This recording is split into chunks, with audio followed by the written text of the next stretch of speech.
Hi, I'm speaking to Nick Marsden and Aaron McLaughlin, the founders of Oosk, which I think I'm saying right, and you'll correct me if I'm wrong.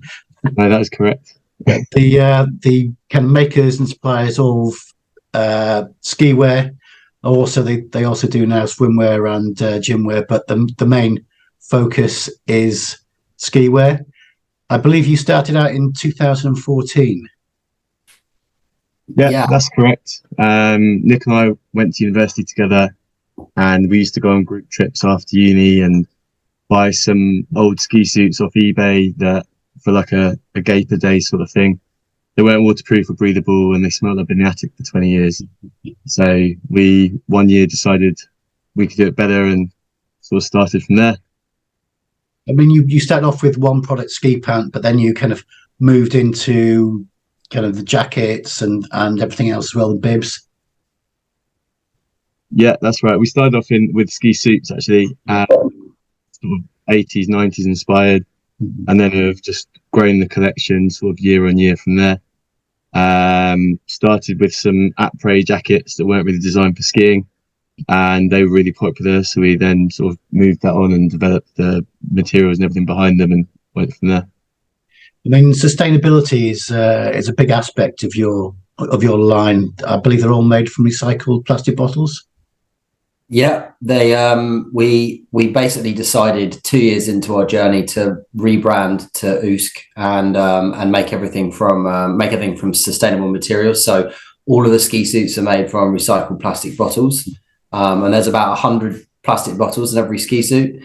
And then we also have an outerwear range now with jackets and bibs that are actually 100% recycled from nylon, which is from sort of sea waste and fishing nets. So we're trying to keep sustainability at the core of the brand, and kind of everything we do is entrenched. It's entrenched in everything we do now, from every product launch moving forward and everything we do. You say you rebranded to Oosk. What was the name beforehand, and did that lead into Oosk? Yes, sort of. We were the original old school ski company, so like OSC.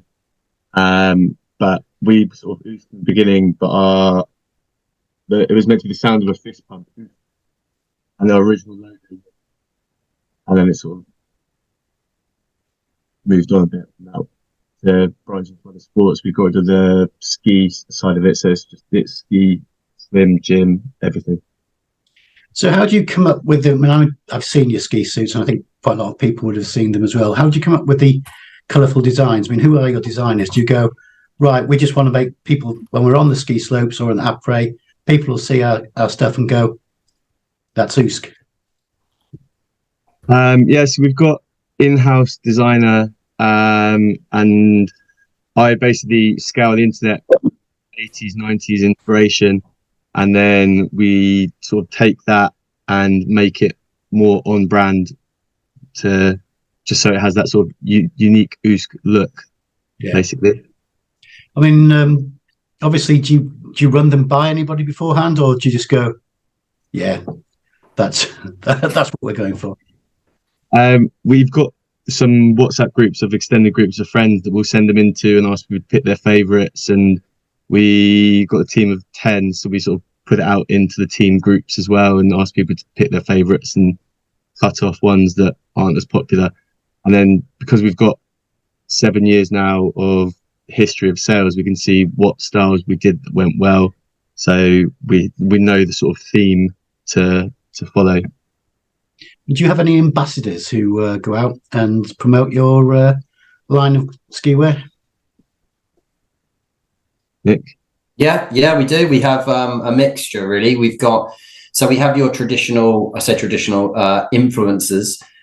So basically, people that have been on TV, celebrities. We also have a brand ambassador program now. So anyone who is a lover of Oosk or a customer who I think has over about 1,000 followers on Instagram can get involved with the program, and they go off and do challenges, and we set them challenges to do to get us content on social media, and it has become a bit of a viral brand. But yeah, influencers are key, especially because of our products are so brightly coloured as well. They're very Instagrammable, as we say. I mean, that's the kind of marketing these days is influencers getting online. Are there any other ways you're pushing the brand now? Are you sponsoring events? Yeah. Yeah, So go on then. just on the final point, the influencers, we actually have just signed Katie Ormerod, the Team GB snowboarder. She's gonna be working on her own range going forward, and then we have a couple of other like US based skiers and snowboarders sort of on our athlete ambassador team. But yeah, event wise, we have an events manager currently based in Maribel, and he covers a lot of the sort of French popular British ski resorts like Maribel, the Val Thorens, Morzines, those sort of resorts, Teen, Val d'Isère. Sort of harnessing relationships we have with various bars like Folie Douce or other popular like British bars in these resorts. So we have a touch point with the customers and have 90s themed parties and things like that. We do a weekly event at the Folie Douce Navoriaz, which is going on right now, every Tuesday. And we do several events in Verbier, including the One Piece Descent at the end of the season with the Pub Mon 4. And we are sponsoring a stage of Snowbombing, which we're really excited about. Obviously been the biggest snow sports like music festival. So we've got an Usk stage there for the week, and that is April 9th. So that should be great fun. I mean, kind of all the fun aside and the bright colours, your ski wear still got to be technically up to scratch. You know, it's got to be, people can wear it and then realise that they're actually wearing a technical piece of clothing. Yeah, I mean, that was key. Whenever we started, the first like year or so, put hands up, the product wasn't great. And then when we decided we're going to quit our jobs and do it properly, we couldn't have a substandard product with our name to it. So we spent loads of time like researching materials, trims and everything like that, and just making sure that we had an actual technical, whilst good looking piece of kit, from like small features like lift past pockets to pockets everywhere you need them, and then taped seams and DWR and good membranes and all the more technical side of things. I mean, what's next? I mean, you've branched out a little bit into swimwear and gym wear. Your focus is still mainly on ski wear. Where do you see the brand heading in the next year, 2 years, 5 years? Sorry, I was wondering if Nick was going to jump in. No, I was just I've been talking the whole time. So I guess the longer term vision of the brand is we want to transcend sort of sports and age groups. So we can appeal to a 20-year-old or a 60-year-old. You feel comfortable, and we've got something for everybody, and make you sort of a global household name. Skiing is still going to be like our core sport, I guess, but there's no reason why we can't expand that into like golf, mountain biking, surfing, sort of similar sports, and then really grow the summer and gym range to the similar level to where ski is. Yeah, I mean that's the thing. Obviously, you know, people say, "Oh yeah, the ski industry. You've got a certain chunk of the year to kind of sell your stuff, and then people look to then reimagine what they've got and get them products out for next year. But if you've got those other lines as well, then it makes you more of an all-round year business." Yeah, exactly. The seasonality is tough, and it's something we're trying to overcome.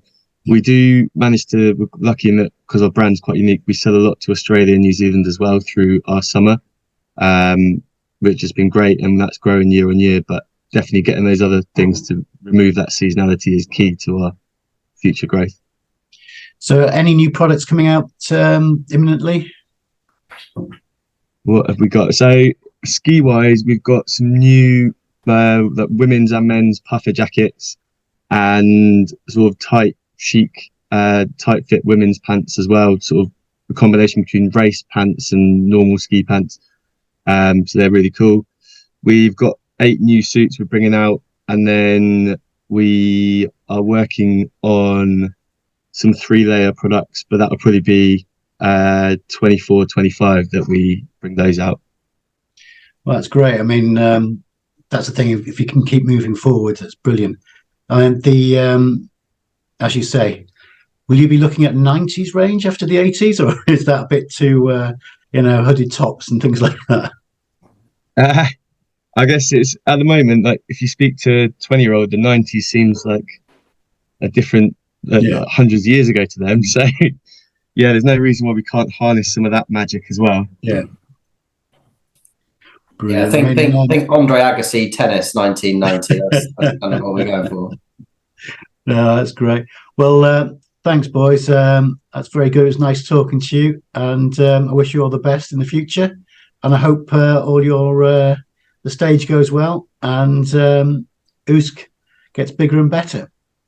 Thanks very much. Cheers, Mark. Cheers, Mark. Nice to speak to you.